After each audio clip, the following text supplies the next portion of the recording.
Hi, I'm Richard Maraj, Senior Minister at Unity of Phoenix Spiritual Center, and I want to thank you for visiting our website and for tuning in to today's message. If you feel inspired by today's talk, I really encourage you to make a donation by hitting that button below and making a contribution to this ministry. It'll allow us to continue these messages online and to do the great work we do here at Unity of Phoenix, which is to inspire people to live better lives. So thanks for tuning in, thanks for your support, and we hope to see you at a Sunday real soon.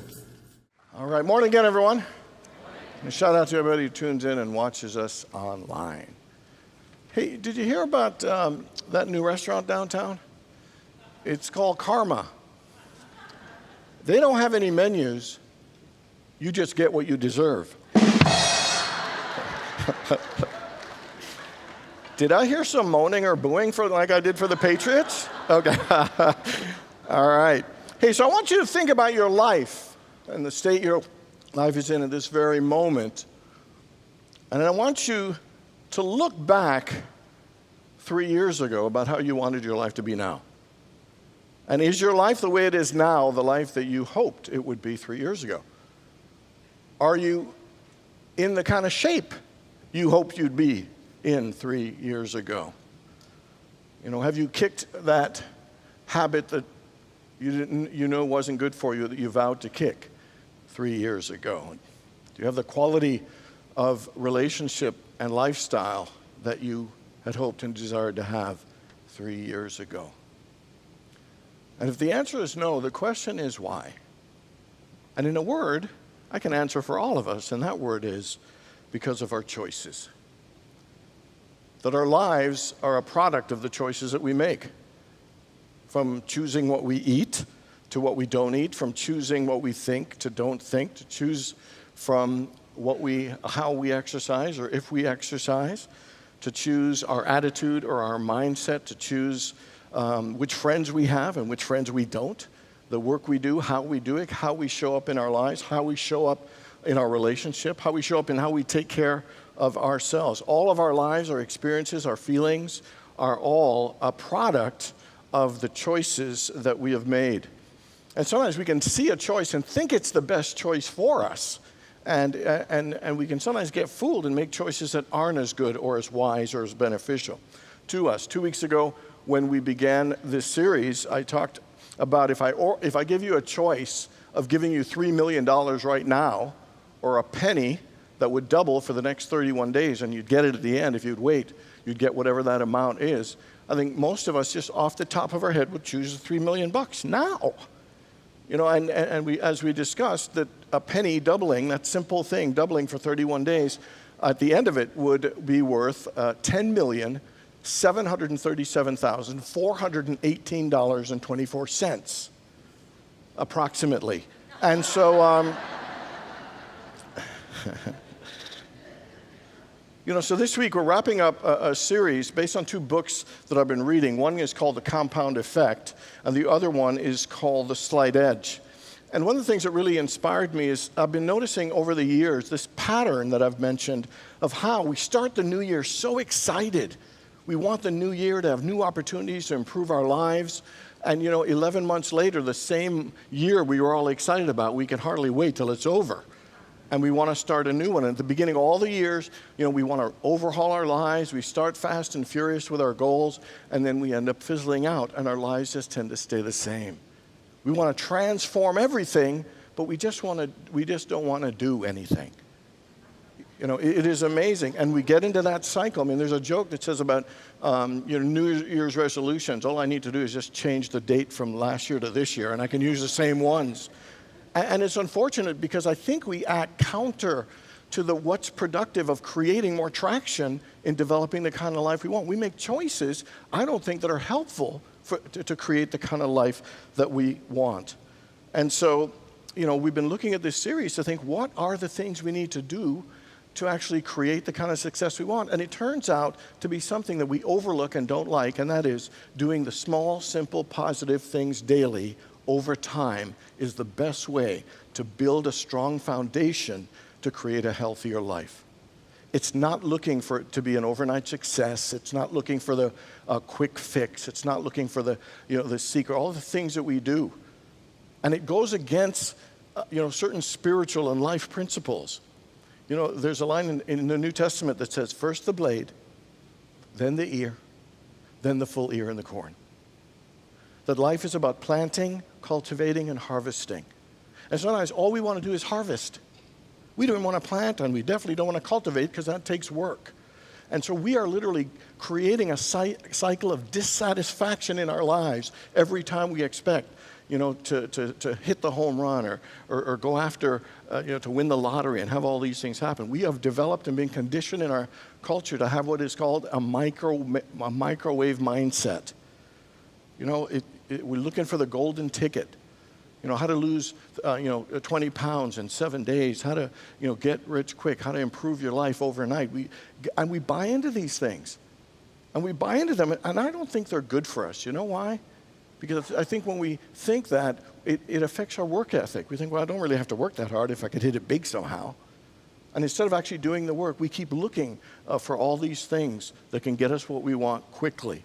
And we continue to get disappointed, but continue to hope. And sometimes we think these little things don't matter, but they do matter over time. They really, really do. In fact, they matter every time.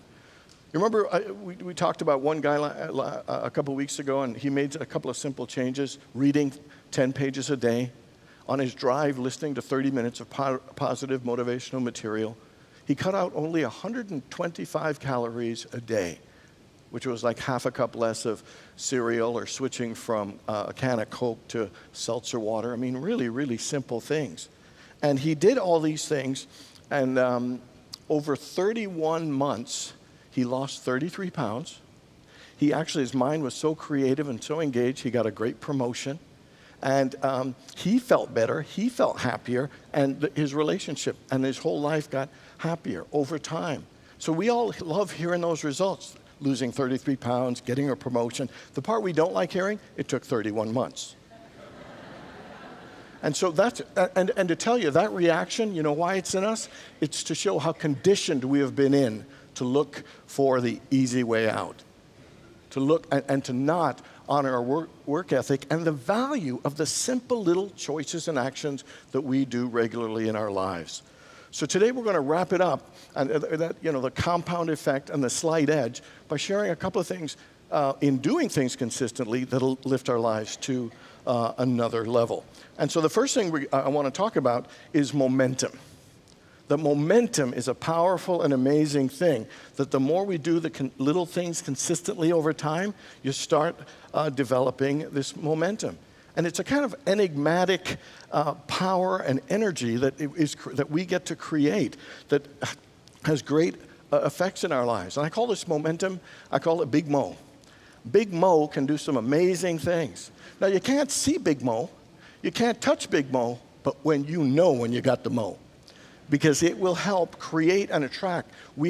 All these activities consistently create and attract an energy that actually begins to support us and push us and attract greater things. Momentum's powerful. Let me give you an example. Anybody remember being on a merry-go-round when you were a kid? You remember, and if you're there by yourself, pushing it, the thing was so heavy, and trying to push it was so hard and so slow, and you kept going and going. And then after a while, you got it spinning and spinning fast. And you didn't even need to touch it much for it to keep going, because all that initial work created a level of momentum. And it really does. Do you know a rocket ship, when it takes off, it burns the most amount of fuel in the first 3 or 4 minutes. And it burns more in those 3 and 4 minutes than the entire rest of the trip. And it is about fighting that inertia, to get ourselves moving so we can build that momentum. Anybody know what Newton's first law is? Oh man, I'm impressed. So here's what it is. So objects at rest tend to stay at rest unless acted upon by an outside force, and objects in motion tend to stay in motion unless acted upon by an outer source. And that is the same about life, that we have to get over that initial inertia and do the things consistently, regularly, and it will begin to build a momentum. You know those pumps for water, those water pumps in some places? And you got to keep pumping and nothing's happening. You're pumping, and it just seems like nothing's going on. But it takes all that pumping to create the vacuum and that energy to pull the water from deep beneath the ground to come up. And then sometimes we're doing it, not seeing results. So what do? We stop, not realizing we were actually building up momentum. That because we couldn't see it now, we thought nothing was going on. And it was. That water was coming closer and closer. And when we stopped, you know what? All the momentum left. You see, when we do the work, the mo will show. But when we don't do the work, the mo will go.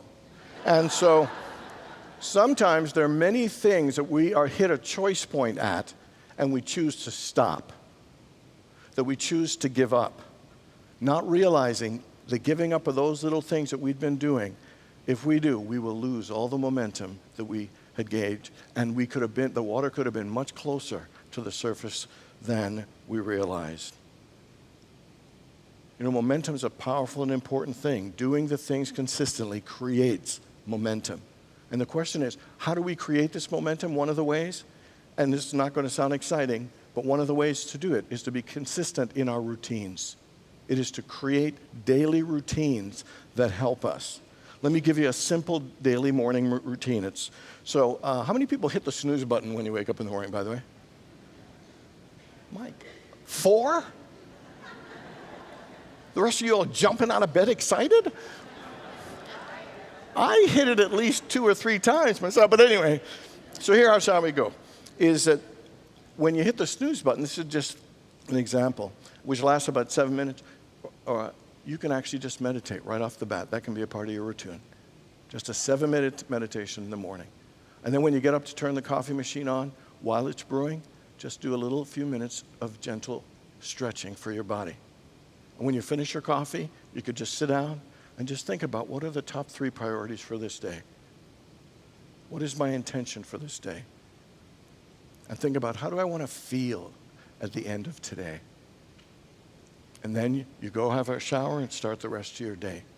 How many people have ever started your day erratic, out of control, late, and in a panic? Anybody?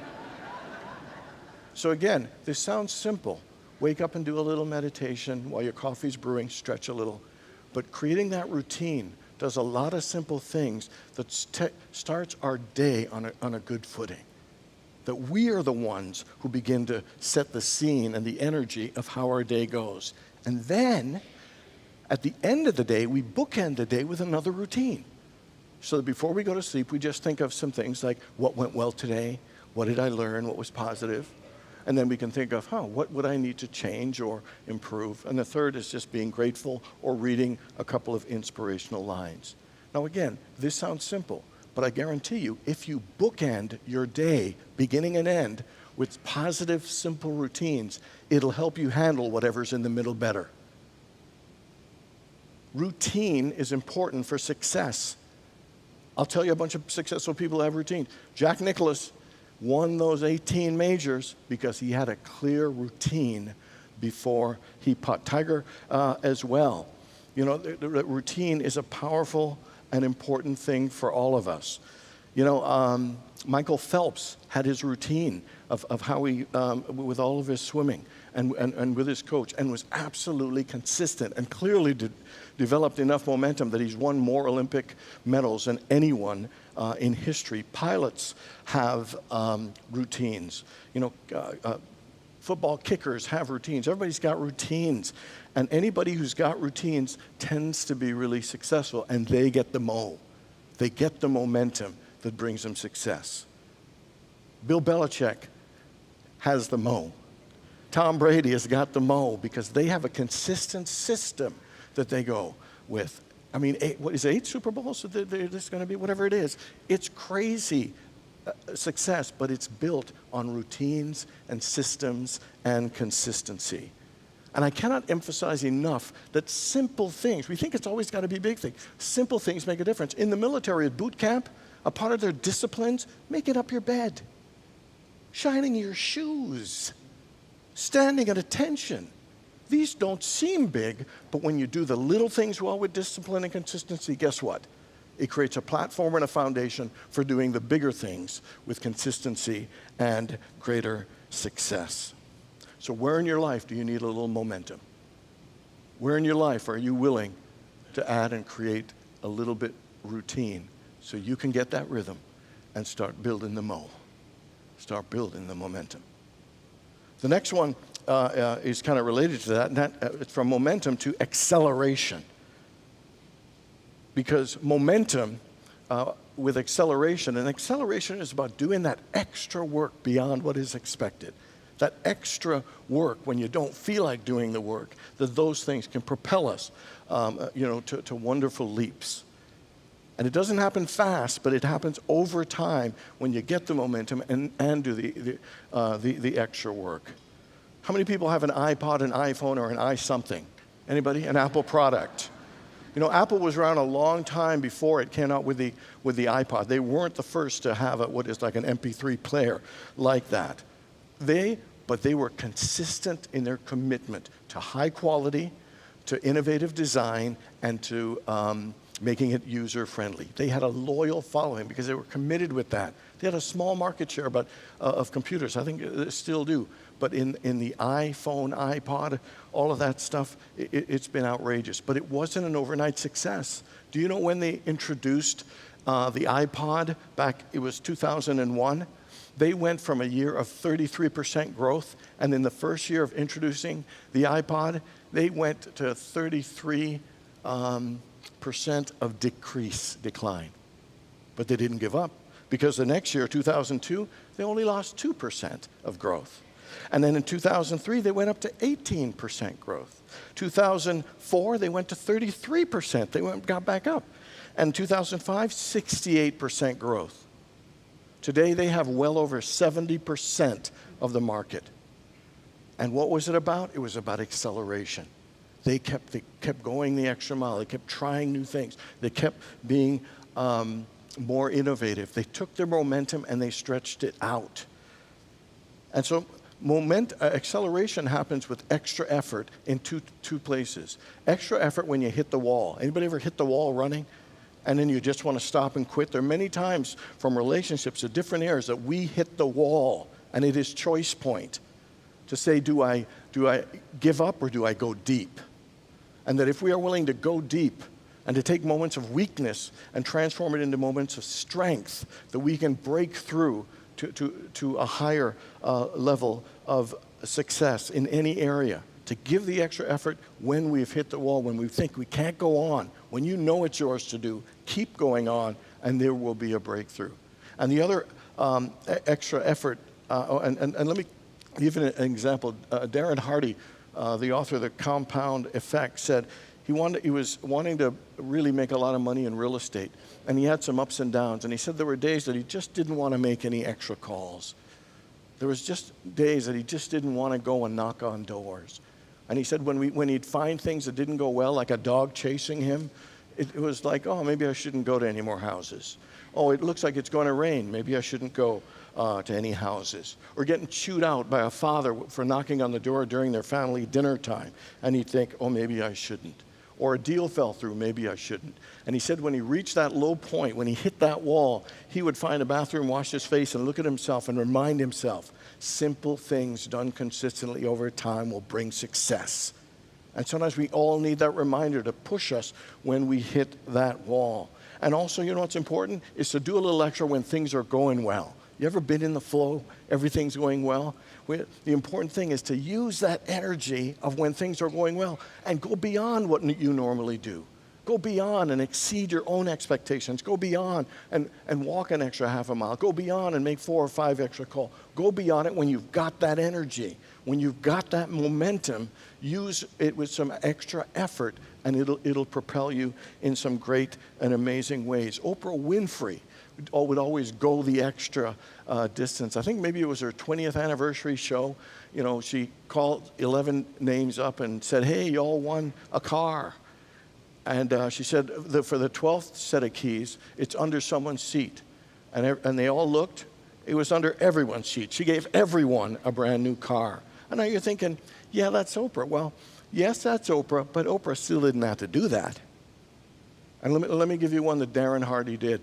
He was going to ask his wife to marry him, and he knew, the family is Portuguese. So what he decided to do was call his fiancée, the woman he wanted to marry's sister, and had her teach him Portuguese of what he wanted to say to ask her father for permission for her hand in marriage.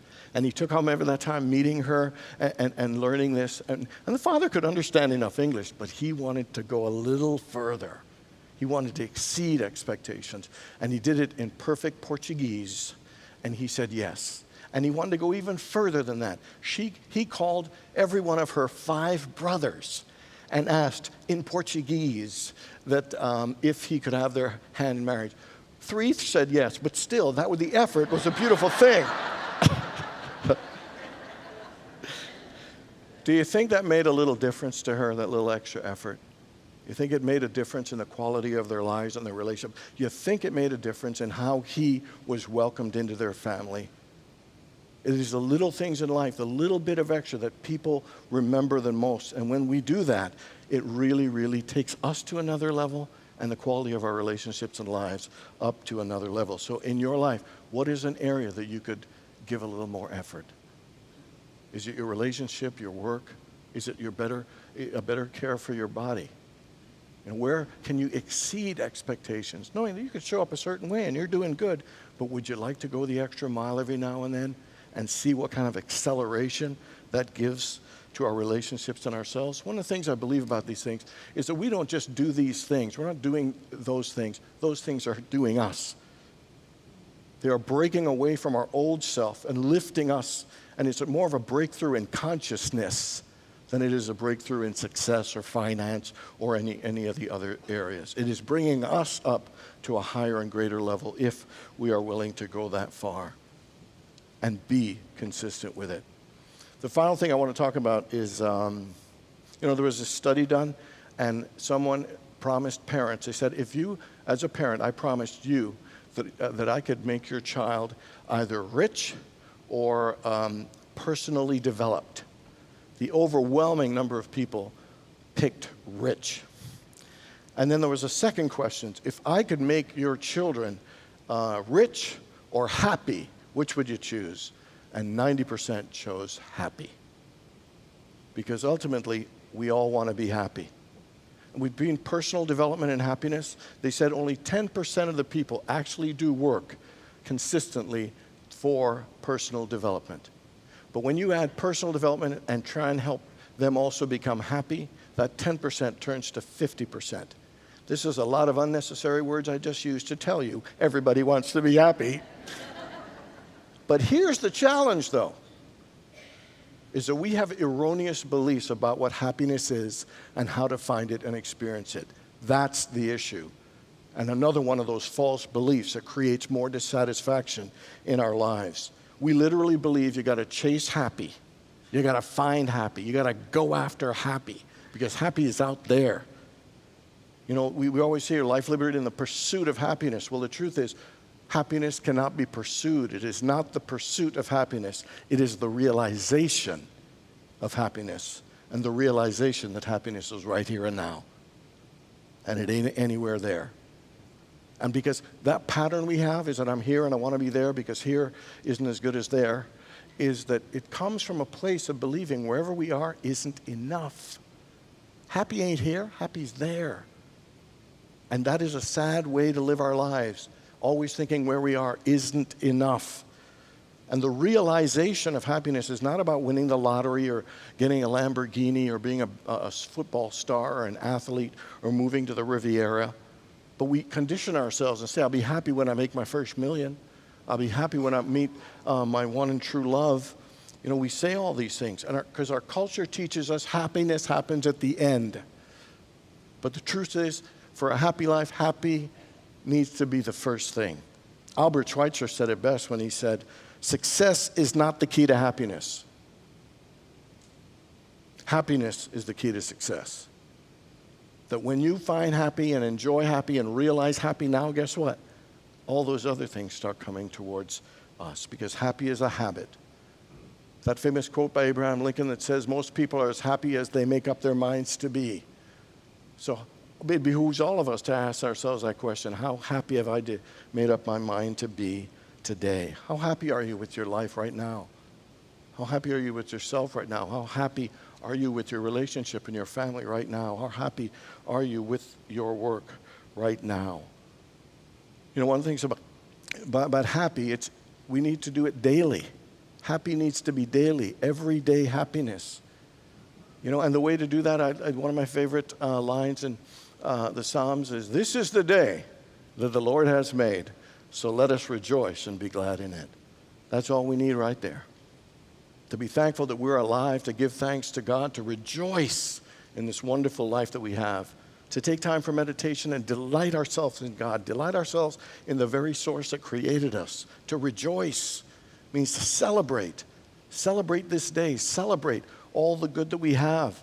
Be grateful for what's positive. Be grateful for what we're learning. Be grateful for what we have, you know, and what we've created and who we've become and are becoming. You know, rejoice in the fact that we have the power to choose our own vision. We can choose our own priorities and make the best choices. We've got that power.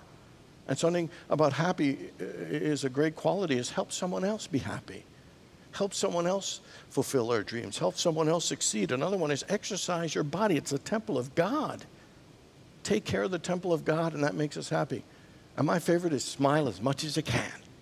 Just smile for no reason. And everybody just smile. I go in my backyard often, I look at the sky, you know what I do? I smile. I look at the sun, except in July, and I smile. I hear the birds sing and I smile. I love seeing the wind move through the branches of palm trees and stuff. That just makes me smile. Just smiling makes a difference. They say smiling triggers the joy that's already in us. We just let it out because we don't always smile a lot. So everybody smile right now. Turn to the person to your left and right and smile at them. I smile because I'm happy. Let's say that together. I smile because I'm happy. Turn to the person to your left and right and say, I smile because I'm happy.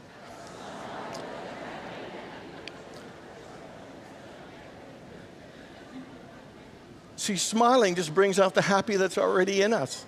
Smiling is one of the most powerful and beautiful and simple things you could do daily that'll pick up the momentum and create some acceleration in your life. Smiling is a beautiful thing. You know how you make a mouse smile? Say cheese. Anyway.